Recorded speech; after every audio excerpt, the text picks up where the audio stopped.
स्थित खासदार नागेश जी और सभी भारतीय जनता पार्टी और सभी मित्र पार्टी के सम्मानीय नेतागण और उपस्थित भाई और बहनों, 20 तारीख को होने वाला चुनाव ये किशोर या कोई उम्मीदवार के भविष्य का फैसला करने वाला चुनाव नहीं है। ये चुनाव सही अर्थ में यहाँ की जनता के भविष्य का फैसला करने वाला चुनाव है। मैं आप सब लोगों से अनुरोध करने वाला हूँ कि पिछले 10 साल में इस जिले में भारत सरकार की ओर से और राज्य सरकार की ओर से क्या क्या काम हुआ इसका आप हिसाब लगाइए। 1947 में हमारे देश को स्वाधीनता मिली और करीब 60 साल कांग्रेस पार्टी को शासन करने का अवसर मिला। जब बैलजोड़ी थी, लोगों ने बैलजोड़ी को चुन के दिया। फिर गाय बछड़ा आया, गाय बछड़े को चुन कर दिया। फिर पंजा आया, पंजे पे लोगों ने वोट दिए। कांग्रेस ने कभी 20 कलमी, 40 कलमी, 5 कलमी, 8 कलमी कार्यक्रमों की घोषणा की। गरीबी हटाओ का नारा दिया, पर किसानों की गरीबी नहीं हटी, मजदूरों की गरीबी नहीं हटी, कोई गांव के हमारे झुकी झोपड़ी में रहने वाले गरीब लोगों की गरीबी नहीं हटी। केवल गरीबी अगर दूर हुई तो कांग्रेस पार्टी के नेताओं की, चेले चपाटों की और चमचों की गरीबी जरूर दूर हुई। किसी को मेडिकल कॉलेज मिला, किसी को इंजीनियरिंग कॉलेज मिला, किसी को डीएड बीएड कॉलेज मिला और कहीं प्राथमिक स्कूल मिली। और टीचर का आधा पगार तुम लो, आधा हम लेंगे, ऐसी रोजगार हमी पूरे महाराष्ट्र में सब जगह चल रही थी। जो जो नीतियां कांग्रेस पार्टी ने अपनाई थी उसके कारण देश का सत्यानाश हुआ। ये मजदूर क्षेत्र है।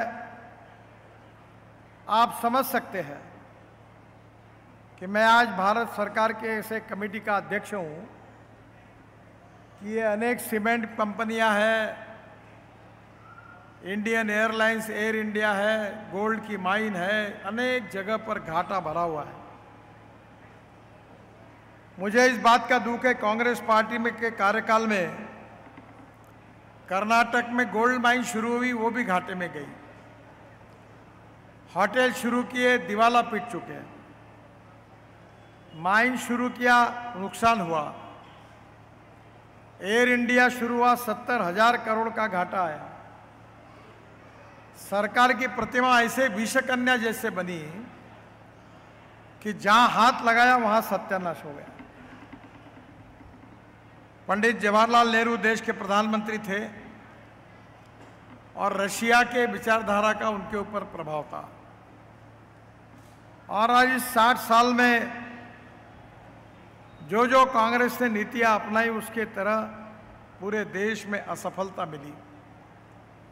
जब 10 साल में मोदी जी के नेतृत्व में हमारी सरकार आई तो हमने पब्लिक प्राइवेट इन्वेस्टमेंट को बढ़ावा दिया और आज देश की तस्वीर बदल चुकी है।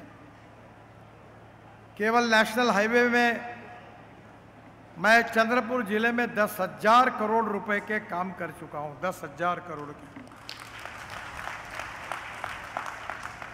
किशोर, मेरे पास चंद्रपुर से शहर के अंदर से जाने वाले फ्लाईओवर की बार बार मांग करता है।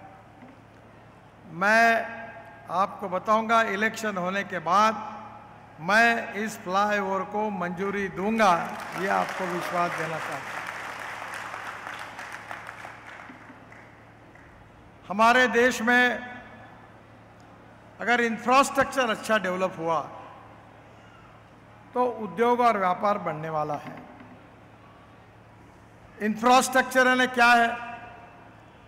Water, power, transport and communication.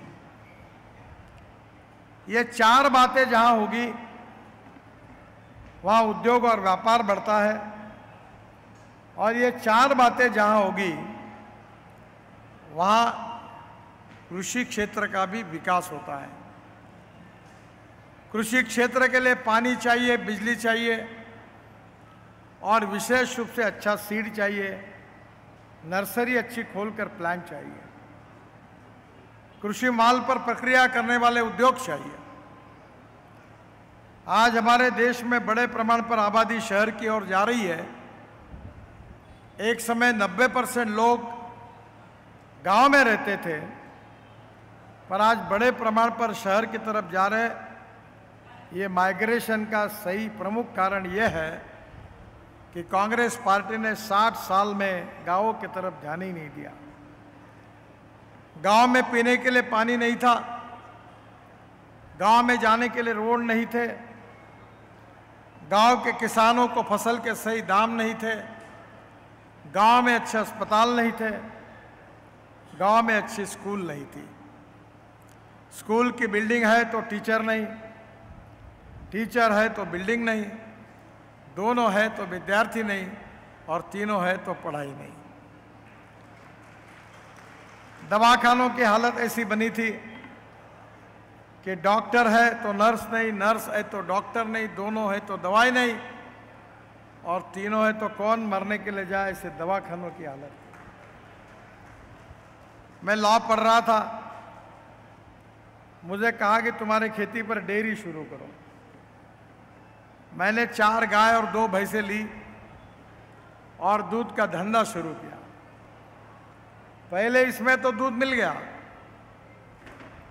पर जब गाय खाली हुई तब गांव में ऐसी स्थिति थी, अब गाय गर्म होती थी तो सांड ढीला पड़ जाता था, और जब गाय गर्म होती थी तो गांव का डॉक्टर गायब हो जाता था। आखिर में ऐसी स्थिति आई कि डेयरी डूब गई, मैंने जानवरों को बेच दिया। यानी कहीं गांवों की तरफ ध्यान ही नहीं दिया। गांवों में ऐसी हालत थी कि बिजली के पंप थे, तो दिन भर जब किसान अपने खेत को पानी देना चाहता था तब बिजली बंद थी, और रात को सोने का टाइम जब आता था तो बिजली आ जाती थी। तो मैंने एक बार विधानसभा में उस समय के मुख्यमंत्री विलासराव को कहा था, तुम भी खूप मुख्यमंत्री हो, जेवढे उजेडात कामं करायचे असतात तेव्हा लाईट, आणि जेव्हा अंधारातले कामं जोरात सुरू होतात तेव्हा तुमचा ट्रांसफॉर्मर जोरात लाईट लावते।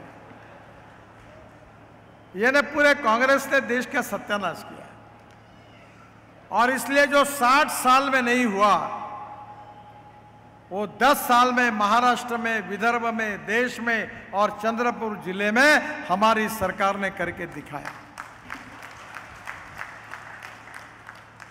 महाराष्ट्र के 80% फॉरेस्ट विदर्भ में है, महाराष्ट्र की 75% खनिज संपत्ति विदर्भ में है, और इसलिए खनिज संपत्ति पर आधारित उद्योगों का निर्माण होना चाहिए। इसके लिए हमने भरसक कोशिश की।